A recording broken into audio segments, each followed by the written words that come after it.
put together a huge, giant jigsaw puzzle. Everybody had a piece, and we all went together on it. We enjoyed each other.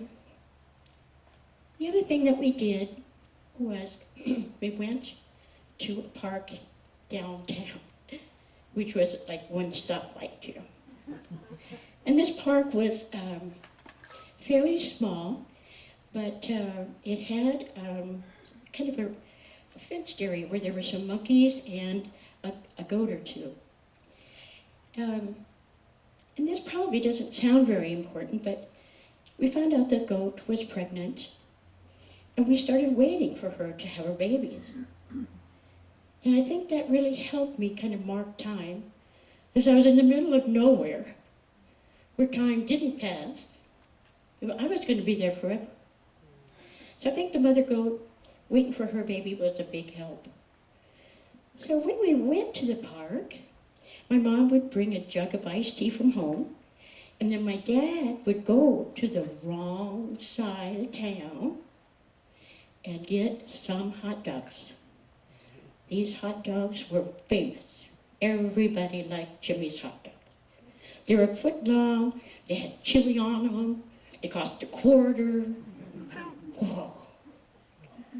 So that's a lot of how my summer went. Near the end of summer, my parents wanted us to kind of clean things out, get rid of any broken, worn out toys, things that we weren't using. And so we did that. And one of the things that was done was my brother was a Boy Scout when we were in South Dakota. And he had magazines, Boy Scout magazines, called Boy's Life. And he had about a dozen of them, and my dad tied them all together. So we had all of our stuff, but we didn't know of a church to take it to.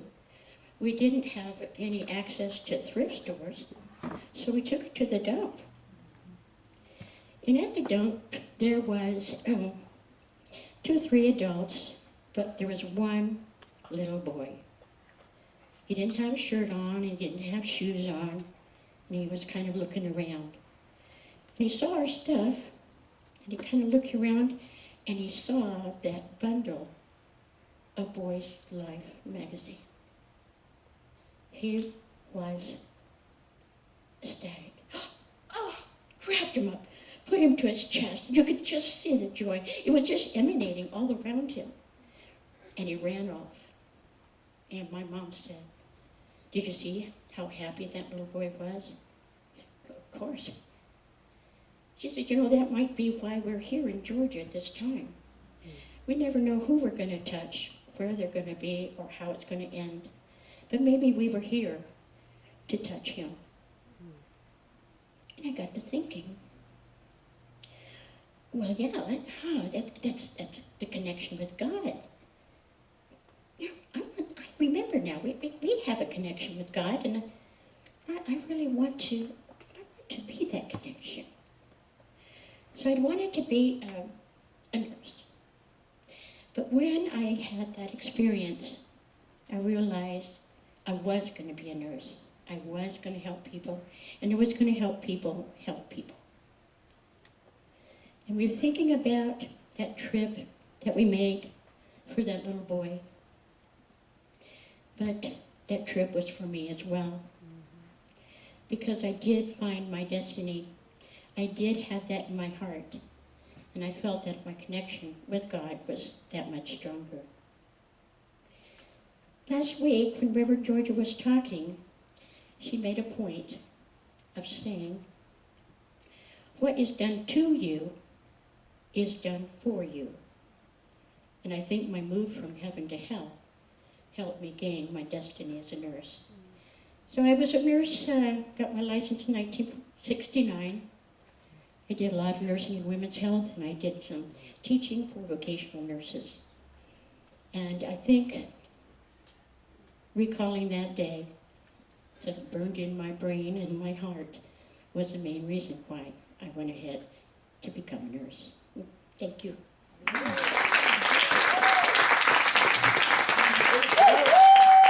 Let's give it up for Judy. Hey, good job. So would just like to ask everybody our cell phones. If you could just do a cell phone check real quick. Either turn it off or put it on stun, whatever works for you. All right, our next speaker is Brandy Lee Baker. Brandy Lee Baker has been a longtime Sacramento resident. She's been here for 20 years. She's a photographer and electrical designer. She's been at CSA now for 9 years, 3 of which have been in our choir. Brandy Lee Baker is on a mission to enlighten people on how we speak to each other and what impact that has. The title of her talk is Why I Use My Full Name. Welcome, Brandy Lee Baker!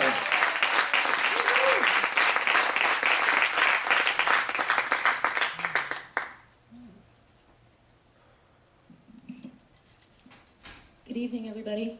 I want to thank you again for coming and supporting all of us. Mitch, thank you for the coaching. Reverend Georgia, thank you for opening up the sanctuary.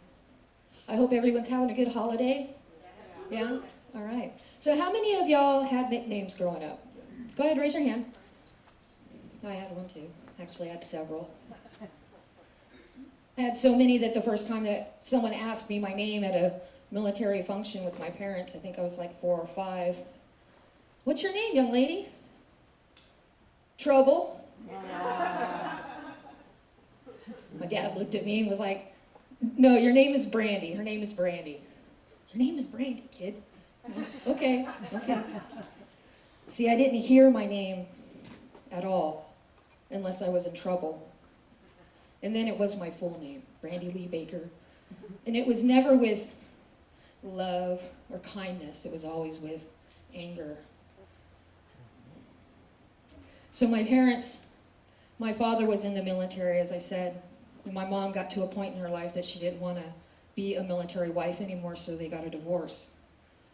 My brother and I and my mom, we settled in Woodland, California. My dad was in Germany. A couple months later, we found out that they were actually getting divorced. And by that time, my mom had met a gentleman by the name of Butch Rogers. Shortly after my mom introduced me to him, he decided that I was going to be his property too. So he started molesting me. There came a point when I decided to ask, I don't understand why this is happening to me. Is it possible, tell me, explain to me why you think this is okay for you to do this to me. He pulled out his Bible. He was a very religious man. He grew up in a very religious church. I did not grow up in a religious family. The only time that we ever went to church was for a funeral or a wedding. So he opened up his Bible and he took it over to Genesis 3:16. It says, unto the woman he said, I will greatly multiply thy sorrow and thy conception. In sorrow thou shalt bring forth children, and thy desire shall be to thy husband, and he shall rule over thee. His explanation of that was, my mom was his property, so therefore I'm his property now. So that molestation went on for quite some time, along with a lot of other abuse. As the years went on, I got really uncomfortable with it, so I did finally go to my mother and speak to her, and I told her what was happening to me when she was at work at night. And she didn't believe me. She took his word over mine. So then the abuse continued with a little bit more vigor now. As I got older, I accepted his words into my mind, that I'm here to serve him or men. I'm not here for my existence, I'm here for theirs. So I lived a life as a young child of acting out. I did a lot of mean things to people. I was very rude a lot. I had no compassion, none. I got older, I got into the 7th grade. I got into the 7th grade and heard a story that will forever change my life. And the change had to happen. You see, the week before, my stepfather came home so drunk that he wanted to have an argument with my mom, and my mom wanted to argue back with him. And he didn't want to have that, so he just wanted to go get his gun. He went and got his gun, and he was threatening my mother. I had to escape the house. I escaped the house. I ran to the nearest neighbor, and I called for help. And my stepfather was arrested that night. His gun was taken. I felt safe for a little while. I went to school, came home from school, and they had released him, and he sat on his front porch in his favorite chair, drinking his favorite beer, smoking his favorite cigarettes, listening to his favorite country music, and looked at me and said, "You know what's coming." I got so scared. I tried to escape. I tried to leave. I asked my mom if I could go somewhere, and he kept telling her, "No, everyone stays home tonight." So later that evening, he comes into my room, but he didn't come by himself. See, Butch Rogers was an ex-cop. He had several weapons in the house. So he showed up with a Magnum in his hand. It's a very large gun, by the way, if you don't know. And he sat it down on my nightstand, and he said, "If I have to reach for that, I will use it." So he threatened my life in order for me to stay there and do what he wanted to do to me. So that day when I went to school and I heard that story, I had to do something. This woman told me that it is not okay, no matter what a Bible says, no matter what a person's version or interpretation of that Bible is, it is not okay for someone to violate you in any way that you don't want. I took a huge deep breath. I could feel a fever upon my body. My hands were clammy. I got up, I walked out of that classroom asking if I could go to the restroom. Instead of going to the restroom, I went to the front office and I put a note in that counselor's box. 4 letters on it. Help. And an exclamation point with my name at the bottom. The next period came along. I'm sitting in class, still feverish, still clammy, can't really breathe. And I get a note from one of the students saying that I need to go see the counselor. So I sat in the counselor's office.